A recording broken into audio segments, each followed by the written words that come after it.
Tink, where is my shadow? Oh, Peter! Welcome to the Deep Dive. This is where we take those stories, those characters you think you know inside out, and we basically crack them open to see what's really going on in the original source material. That's right. We're going straight to the text today. No adaptations, no later changes that might have, softened the edges or cleaned things up a bit. And today's subject is a big one, Peter Pan. Yep. And if your picture of Peter Pan involves mostly just twinkly fairy dust and maybe some happy songs, well, you might be in for a bit of a shock. We are diving deep into J.M. Barrie's 1911 text, Peter Pan, or sometimes called Peter and Wendy. This is the original story. Exactly. The unfiltered version, straight from the public domain text. And our mission, really, is to give you a shortcut, a way to grasp the core themes, the surprising details, and maybe even the cruelty that's woven into this story of the boy who wouldn't grow up. We're kind of bypassing the Disney-fied endings for now and jumping straight into the weirdness, the chaos that Peter represents, and also the very tense, anxious world the Darling family lived in before he even showed up. Yeah, that's a great place to start. Not with the magic, but with the pressure cooker. That sort of middle-class anxiety that Peter completely disrupts. So when Peter Pan flies in through that nursery window, he's not landing in some simple, idyllic, perfectly happy home. Not at all. No, it's this environment that's just buzzing with anxiety, especially status anxiety, financial worries, and it's all perfectly embodied by the father, Mr. George Darling. Right. Barrie sets him up immediately as this figure obsessed with how things look on the outside. His whole self-worth seems tied to appearances. He's introduced as one of those men, a deep one who knows about stocks and shares. That's the quote. But then Barrie immediately pulls the rug out. Right. He adds this little aside in parentheses. Of course, no one really knows, but he quite seemed to know. So right away, you get this sense maybe he's not quite the financial whiz he pretends to be. It's more about the projection of mastery. Yeah, a hint of fraudulence or maybe just self-delusion. And that colors everything, especially his obsession with money, with the ledger book, which gets really, really creepy when you see how he applies it to his own children. Oh, it's chilling. Barrie describes this moment when Wendy is born. And Mr. Darling sits down with Mrs. Darling, not to celebrate, but to calculate. Literally calculate if they can afford to keep Wendy. He actually says, remember mumps, like it's a line item on a budget sheet. Exactly, and he starts tallying up the costs. Mumps £1, he says, measles 1.5, German measles half a guinea, whooping cough, say 15 shillings. He's adding up the potential cost of childhood illnesses. Just to see if they could financially swing having 3 kids, Wendy, John, and Michael. It's unbelievably cold. It's parenthood as a business transaction. The book even mentions that Michael had even a narrower squeak, meaning he almost didn't make the cut because the costs were piling up. It's Barrie using finance as this metaphor for, the failure of real adult feeling, maybe. And this cold, calculating surface. It cracks pretty easily, revealing this really raw, wounded ego underneath. That seems to be his real driving force. Yeah, he's constantly battling between wanting to seem in control and managing his own, internal turmoil. And the perfect little detail Barrie gives us is the necktie. Oh, good tie, yeah. He has no real mastery of his tie. He needs Mrs. Darling to fix it for him. The woman he supposedly won because he got there first in a cab. It's his tiny daily reminder of his inadequacy, the humiliation. And that wounded pride just explodes when it comes to Nana, the dog nurse. Right. The text makes a point that Nana dared to brush against his brand new trousers. His braided trousers, mind you, which screams respectability. And she gets dog hair on them, Newfoundland hair. He sees this not as, just an accident, but as a direct challenge, an insult to his authority. He thinks Nana did not admire him, which is probably true, and he completely loses it. He feels like he has to show who was master in that house. And the consequence is just awful. He drags Nana outside, the loyal nurse, who's probably more confident than he is, and chains her up in the yard. But what's so powerful about that scene, I think, isn't just the cruelty of the act. It's the immediate regret. Instantly, he's frightfully ashamed of himself. He goes and sits in the hallway with his knuckles to his eyes like a child.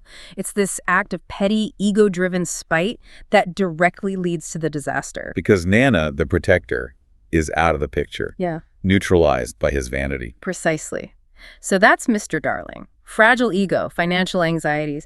And then you have Mrs. Darling, who is almost his polar opposite. She's the romantic mind. Barrie describes her mind in this incredibly poetic way. It's like hidden depths. Yeah, like those tiny boxes, one within the other, that come from the puzzling East. It suggests layers and layers of complexity, secrets maybe, that nobody can fully access. Her real life is internal. And she has that physical symbol of her inner self, the kiss. The famous kiss.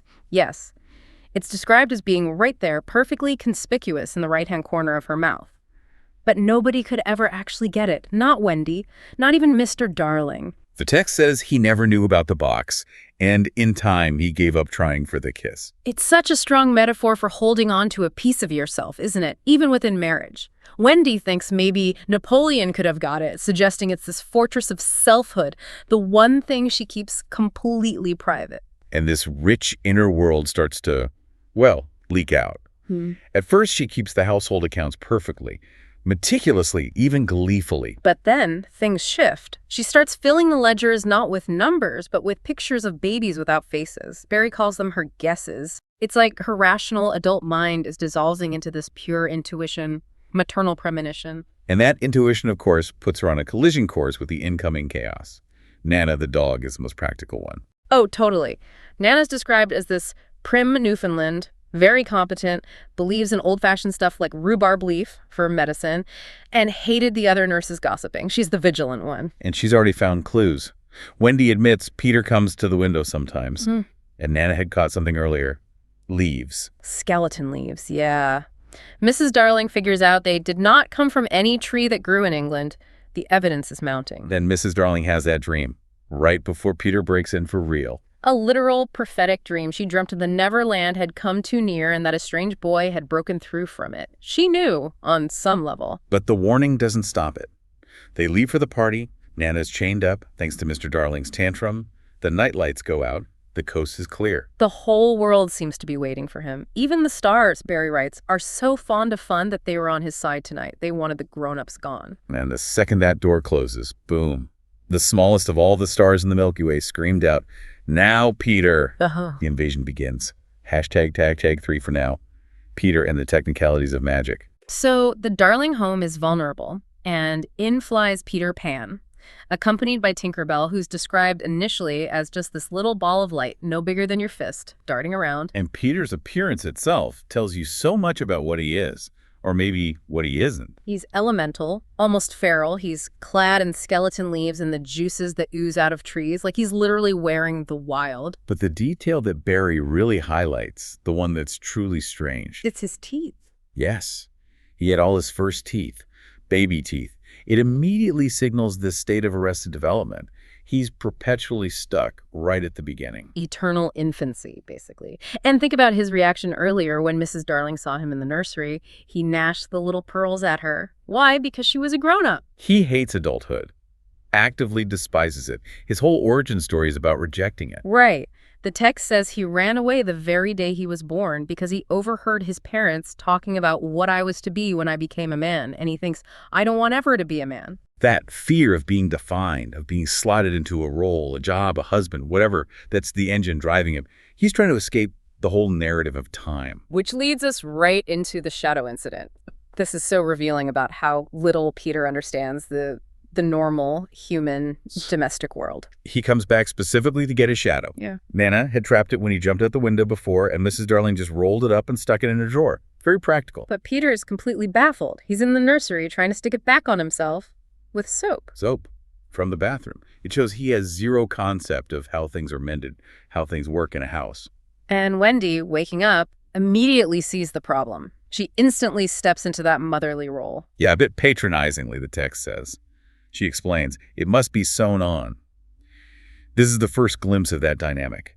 Peter's the magical leader, but Wendy has the practical know-how, the skills for actual survival. Her ability is sewing, mending, caring, and she gets rewarded for it in a way. That famous exchange of the kiss, which isn't romantic at all, is it? It's purely functional. Totally transactional. Peter literally doesn't know what a kiss is. He just says, I shall know when you give it to me.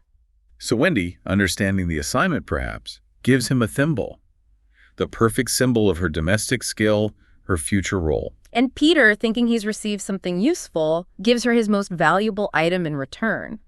An acorn button. It's this clumsy, practical swap. But here's the thing, that acorn button she puts on a chain. Barrie makes a point of saying it was afterwards to save her life. Right, it becomes a literal shield. Even this moment that seems kind of sweet is immediately tied to function, to survival. Nothing is just sentimental in Barrie's world. Okay, so if we zoom out from Peter to his whole domain, the Neverland, it's described as being like a child's mind. But it's not just simple wishes and dreams, it's weirder than that. Much weirder. It's this fluid place, always more or less an island, but what's on the island is this bizarre collage. You've got the fantasy stuff, pirates, mermaids, savages, as the text calls them, coral reefs. But mixed right in with utterly mundane, everyday things. And academic things like first day at school, religion, fathers, the round pond, needlework. And then it gets darker. Murders, hangings, and then back to specifics. Verbs that take the dative. Chocolate pudding day. Verbs that take the dative. It's brilliant. That mix of the brutal, the obscurely academic, and the childishly specific. That is a child's mind, isn't it? Unfiltered, associative, full of contradictions. And Barrie even gives us the rules for how this place works. It's only really real for the 2 minutes before you go to sleep. It's literally the borderland between reality and subconscious, and everything there runs on belief, especially the fairies. They're born from a baby's first laugh, which is lovely. But their death mechanism is brutal. Every time a child says, "I don't believe in fairies," there is a fairy somewhere that falls down dead. Belief isn't just nice, it's life support. Growing up, becoming cynical literally kills fairies. Peter's constantly fighting against that fading belief. Which brings us to flying. Another thing that's often misunderstood. Peter gives them the simple instruction first. Think lovely, wonderful thoughts. That's the emotional component, the starter motor. But it's not enough. The text immediately clarifies. No one can fly unless the fairy dust has been blown on him. It's a physical requirement. Peter has to physically apply the dust from his hand. So it's not just pure willpower, it's applied magic, a substance. And flying isn't carefree either. It's immediately dangerous. They're told if they fall asleep, they just drop, plummet into the sea. Which almost happens. The Darling kids are exhausted, struggling. But Peter, he finds it amusing. This is a really stark moment showing his character. Michael starts to fall like a stone, and Peter thinks it's funny. He waits until the very last second to swoop down and catch him. The narrator points out you felt it was his cleverness that interested him, and not the saving of human life. It's pure showmanship. He's thrilled by his own timing, his own skill, not by empathy or concern, just total self-absorption and cockiness. He really believes he's a wonder. Okay, so we've got this chaotic, rule-bound, magical world led by a brilliant but dangerously self-centered child god, almost. Let's head into the Neverland proper and see how the Society of Lost Children actually functions. Tag 5-3, the world of the Lost Boys and the pirate conflict. Right, so when Peter's actually on the islands, the place is apparently seething with life. Everyone's chasing everyone else pirates. The indigenous tribe Barrie calls redskins, the Lost Boys, the wild animals. It's constant high-stakes hide-and-seek, but deadly. And the Lost Boys themselves. Their origin story is pretty bleak. It's awful, really. They're the children who fall out of their perambulators when the nurse is looking the other way. Just lost. And the detail about what happens next is so weirdly bureaucratic. If they aren't claimed within 7 days, they get sent to Neverland to defray expenses. To defray expenses. It's such a cold administrative phrase for child abandonment. Yeah. It really underscores their status as unwanted, disposable. And Peter, their leader, has this chillingly practical approach to managing them. Yeah, the text says he thins them out when they start to show signs of growing up, which is apparently the one unforgivable crime there. So he enforces eternal childhood, possibly lethally. It makes you wonder then, why does he want Wendy? This fiercely independent boy, what does he need a girl for? Well, he tells her exactly what he wants. It's not companionship in the way we might think. It's domestic labor. Exactly. He says she could tuck us in at night and darn our clothes and make pockets for us. She's recruited specifically to be the mother. She fills that role instantly. They literally build her a little house around her when she first arrives, knocked out of the sky by Toodles. She becomes the functional center of their underground home. And that home is just as makeshift and strange as everything else. One big room, mushrooms for stools. And that tree, The never tree growing right up through the middle of the floor. They have to cut it down every evening to make a table, then saw the stump off again for space. It's life lived completely in the present tense. No permanence, constant renewal, rejecting stable structures. And Wendy, bless her, tries to impose some structure, some memory. She gives the boys exams. Examination papers on their old lives, trying to get them to remember, asking things like, what was the color of mother's eyes? Or write an essay comparing their parents. The results are just sad. Slightly tries to answer everything, but his answers are perfectly ridiculous. The memories are just gone, faded almost instantly. And Peter, he's completely resistant to this. He despised all mothers except Wendy, apparently. And crucially, Barrie notes, Peter was the only boy on the island who could neither write nor spell, not the smallest word. He was above all that sort of thing. He rejects the whole system. Language, memory, history, the tools of the adult world. He's pure, unrecorded instinct. Which sets up the perfect conflict with his nemesis, Captain Hook. Because Hook is all about form, definition, the things Peter rejects. Hook's description is fantastic. Cadaverous and blackavized. Yeah. These long, dark curls like black candles. And those eyes. Usually forget-me-not blue, but when he's angry or using the hook, they get these two red spots in them that lit them up horribly. A flash of danger beneath the surface. He's got the pirate cred, too. Blackbeard's former bosun, the only man Long John Silver, barbecue, supposedly feared. But that's not what defines him, is it? It's his background, his obsession with good form because he went to a famous public school. That's the key. Barrie really leans into this. Hook isn't just evil. He's tormented by etiquette. His own internal claw, his conscience, keeps nagging him. Have you been good form today? He even wonders if worrying about good form is itself bad form. He's completely tied in knots by these upper-class rules, even as a pirate. And he hates Peter, not for his courage, but for his cockiness, that effortless confidence, that total lack of concern for protocol. It drives Hook mad. Peter's like the ultimate affront to everything Hook tries to control. He feels like a lion in a cage into which a sparrow had come, utterly infuriated by Peter's freedom. And then there's the crocodile, the constant reminder of his past humiliation and his future demise. Peter cut off his hand, threw it to the croc, and the croc swallowed a clock. So now Hook gets this warning. Tick, tick, tick. It's the sound of time catching up to him. The very thing Peter escaped. Hook dreads the day the clock will run down, because then the croc will come silently. Time is literally hunting him. Okay, so back to the island's inhabitants. The mermaids at the lagoon, not friendly. At all. No. They're awful to Wendy and the boys. Splash them on purpose, won't talk to them. They just play their own games with bubbles. Peter, of course, gets along fine with them, chats with them, sits on their tails. He's part of their wild world. But the lagoon is where we see Peter's cunning really shine. When Hook's pirates capture Tiger Lily and leave her tied up to drown. Peter saves her using mimicry. He perfectly imitates Hook's voice, bellows, "Ahoy there, you lubbers!" and orders Smee and Starkey to let her go. Pure deception. And when the real Hook shows up later, completely confused, Peter is just buzzing. Tingling with life and also top-heavy with conceit, the text says. He whispers to Wendy, "Am I not a wonder? Oh, I am a wonder." Even his heroism is immediately fuel for his ego. Hook's reaction to this trickery is diabolical, though. He finds out the boys now have a mother, Wendy, and he devises this plan. The cake. The cake. A large, rich cake of a jolly thickness with green sugar on it. And his logic is just horribly insightful. He figures these boys are always swimming about, they will gobble it up because, having no mother, they don't know how dangerous 'tis to eat rich, damp cake. Isn't that awful? Barrie's suggesting that basic survival knowledge, like avoiding dodgy cake, is something you learn from a mother. Without one, you're vulnerable in the most mundane ways. It's a grim detail, which leads us into the darkest sequence, the night of nights. The rules are about to be broken.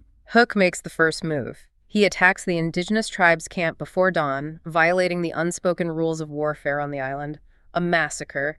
He chooses efficiency over honor. And having eliminated the guards, he needs to lure the lost boys out of their hidden tree entrances. He knows the signal for a victory by the tribe is beating the tom-tom. So he takes their drum, makes Smee beat it, faking a victory signal to draw the boys out into an ambush. It's such a nasty plan that even Smee, who's described as being almost endearingly pathetic sometimes, is just full of admiration. He thinks it's the wickedest, prettiest policy ever I heard of. The cleverness of the cruelty appeals to him. Meanwhile, Peter's asleep underground. He's deliberately not using the coverlet Wendy made just to annoy her, trying to vex her. And Hook manages to sneak down one of the tree entrances. How? because Slightly had whittled his tree trunk entrance wider to fit himself after drinking too much water. That tiny detail allows Hook, a grown man, to get down there. Hook finds Peter asleep. There's a brief moment where he almost feels something, looking at the sleeping boy. Then idle, but then he sees Peter's expression, the open mouth, the drooping arm, the arched knee. Peter looks impertinent even in sleep. That look of complete unburdened childhood just infuriates Hook, the man obsessed with control and form. It steals his resolve. And he takes out the poison, adds 5 drops to the medicine Wendy left for Peter. This is it, the moment that really defines the stakes. Tinkerbell saves him. Tink overhears Hook muttering about what he's done. Peter wakes up, reaches for the medicine cup, and Tink, who just moments before was jealous and calling Wendy names, darts in front of him. She flies right between his lips and the cup and drinks the poison herself. Her light immediately starts to fade. She's dying. And this forces Peter, for maybe the first time, to rely on something outside himself. He can't fix this with cleverness. He needs help. He reaches out desperate and calls to all the children everywhere who might be dreaming of Neverland at that moment. It's the ultimate appeal to belief. He shouts, "If you believe, clap your hands, don't let Tink die!" And Barrie breaks the fourth wall here, telling us it worked because many clapped. Some didn't. A few beasts hissed. Magic is real, but fragile. It depends entirely on the audience, on us, believing. Our belief saves Tink. #tag, the reckoning and the cycle of forgetting. Okay, so Tink is saved, thanks to the power of collective belief. Peter now knows Hook tried to poison him. It's time for the final showdown on the pirate ship. And Peter arrives with a new, unintentional weapon. He doesn't know the crocodile's clock has finally run down, stopped ticking, but somehow he is ticking now. He must have swallowed the clock, or just absorbed the sound. It's unclear, but he's ticking. Well, it's terrifyingly effective. Right. He climbs aboard the Jolly Roger, the pirates hear the tick-tock, and they just collapse. They think the crocodile's somehow on the ship. Even Hook is paralyzed with fear. Peter realizes he's the source of the ticking and thinks, how clever of me. Classic Peter. That he starts picking off the pirates one by one in the dark. It's brutal, stealthy killings. The Lost Boys are hiding somewhere on deck, just listening and counting the screams, followed by Peter's crow. 1, 2, 3 dead pirates. He gets Ed Tangte first. Then Jukes goes into the cabin. There's a horrible screech, Peter crows. Checo goes into check, comes out white as a sheet. Jukes is gone. Peter is acting like a predator, an executioner. Hook is convinced he's fighting some kind of monster, the doodle-doo, he calls it. He panics, forces his remaining men into the cabin to fight whatever's in there. Which gives Peter the chance to cut Wendy free. But he doesn't let her escape. Instead, he takes her place at the mast, pulling her cloak around him. So when the pirates come back out and decide to throw the girl overboard, Peter dramatically throws off the cloak, reveals himself. "Peter Pan the Avenger," he cries. The final duel. It really becomes about Hook's obsession again, doesn't it? Peter's obviously the better swordsman. He nicks Hook in the ribs. And Hook just drops his sword. Why? Because, as Barrie reminds us, the sight of his own blood is offensive to him. His sense of decorum, his aesthetics, are more powerful than his survival instinct. And Peter, completely unintentionally, does the most chivalrous thing possible according to Hook's own rules. He gestures for Hook to pick his sword back up. He offers him a fair chance. Hook realizes in that instant that Peter has achieved the very pinnacle of good form, but purely by accident, without even knowing the rules. It's the ultimate insult, in a way. Hook knows it's over. He makes a desperate last-ditch effort, tries to blow up the powder magazine. But Peter calmly picks up the bombshell and just tosses it overboard. Ultimate cool. So Hook makes one final, bizarrely formal request. He asks Peter to kick him overboard with his foot, rather than using a weapon. He wants to be defeated by an act of bad form. And Peter obliges. He gives him the boot. Hook's last word as he falls is a triumphant cry. Bad form. He dies according to his own twisted code. And falls right into the waiting jaws of the crocodile, which is now silent because the clock finally ran down. Time caught him. The boys cheer, of course, and Peter takes over the ship. He even starts dressing the part, wearing Hook's clothes, cut down to fit. The text whispers he sits in the cabin using Hook's cigar holder, holding his finger up like a hook sometimes. He's literally absorbed his enemy. Meanwhile, back in London, the tone shifts completely. We get this almost farcical scene with Mr. Darling. Oh, right. He's still living in Nana's kennel out of guilt. He insisted on taking it to his office every day in a cab, vowed not to come out until the children returned. But this public display of shame backfires, kind of. Society finds it eccentric and charming. They invite him to dinner parties. do come in the kennel. It becomes fashionable. His shame becomes his social triumph, ironically.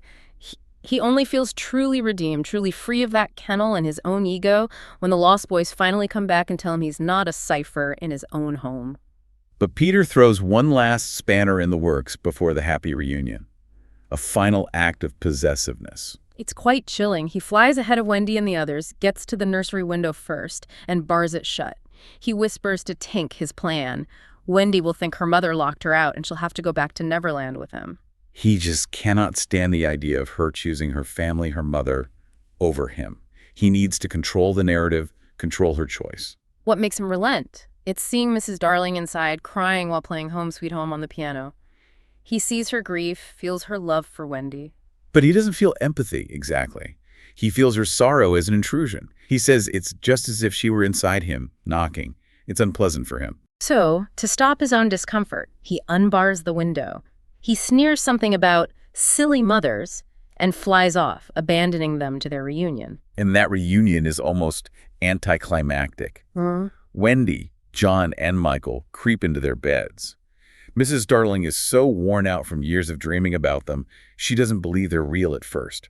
Not until they physically run to her. And Peter watches from outside the window. He sees the joy, the belonging, but Barrie writes he is barred from the one joy from which he must be forever barred. He can never be part of that unconditional family love. He's eternally the outsider. The Darlings, remarkably, just roll with it. Mr. Darling agrees to adopt all 6 Lost Boys, finds room for them somehow, even if it means pretending they have a drawing room. But there's a cost to coming back, to rejoining the normal world. The magic fades. The Lost Boys gradually forget how to fly. Why? Because they no longer believed. Adulthood kills the magic. They all grow up, they get jobs. John gets a beard and forgets how to tell stories. Slightly marries into the aristocracy. Toodles becomes a judge. They become ordinary, grown up and done for, as Barrie puts it. And Peter. His defining trait, maybe his curse, is that he forgets everything. It's profound forgetfulness. When he comes back years later for Wendy's spring cleaning trip to Neverland, she asks him about Hook. He says, "I forget them after I kill them." He doesn't remember Tinkerbell either. Who is Tinkerbell? He can't form lasting bonds because he literally cannot retain the memories. No loyalty, no grudges, no history, just the eternal present. So when he returns and finds Wendy is now grown up, married, with a daughter of her own named Jane, he doesn't mourn the loss of Wendy, he just sees Jane. And immediately recruits her. He had come back for his mother, the text says, to take her to the Neverland for the spring cleaning. Jane becomes the next Wendy. The final lines are just heartbreaking. Wendy explains to Jane why she can't fly anymore. "Because I am grown up, dearest. When people grow up, they forget the way." And why do they forget, Wendy tells her? Because they are no longer gay and innocent and heartless. It is only the gay and innocent and heartless who can fly. Chilling words. And Barrie seals it by telling us that Jane, the little girl about to fly away with Peter, already is gay and innocent and heartless. She has the necessary qualifications. The cycle just continues. Temporary mothers, eternal boyhood, endless forgetting. Hashtag tag city near. Conclusion. So, yeah, this deep dive into the original Peter Pan. It's not exactly the bedtime story you might remember. Barrie wrote something far more complex and frankly much darker. It's this brilliant, almost brutal commentary on what it costs to grow up, the anxieties bubbling under the surface of respectable society, and the terrifying reality of what eternal youth might actually mean. We saw that surprising depth in the adults, didn't we? Mr. Darling, crushed by his own ego and money worries. Captain Hook, this pirate, paradoxically obsessed with good form. They're not simple villains. They're wrestling with their own demons. Yeah, absolutely. They're products of their time, struggling with expectations and failing spectacularly. But the real unsettling core of the story is Peter himself. He's not just mischievous. He's amoral, completely self-absorbed, driven by vanity, his cockiness. Loyalty seems purely transactional for him. And his superpower isn't flight, it's forgetting. That ability to forget love, forget loss, forget enemies, forget friends like Tink, it's what protects him, but it also makes him incapable of real connection. It dooms everyone around him. So we want to leave you with a final thought pulled straight from Barrie's text. This story seems to be about how impossible it is to escape time, responsibility, memory for everyone except Peter. Right. So the question for you to chew on is Peter Pan this timeless hero, the symbol of freedom and imagination we often think he is? Or is he actually more of a tragic figure, a symbol of arrested development whose greatest, most defining talent isn't flying, but forgetting ensuring that anyone who loves him is destined to be left behind, forgotten as the cycle repeats? Barrie seems to suggest the key ingredient is being gay and innocent and heartless.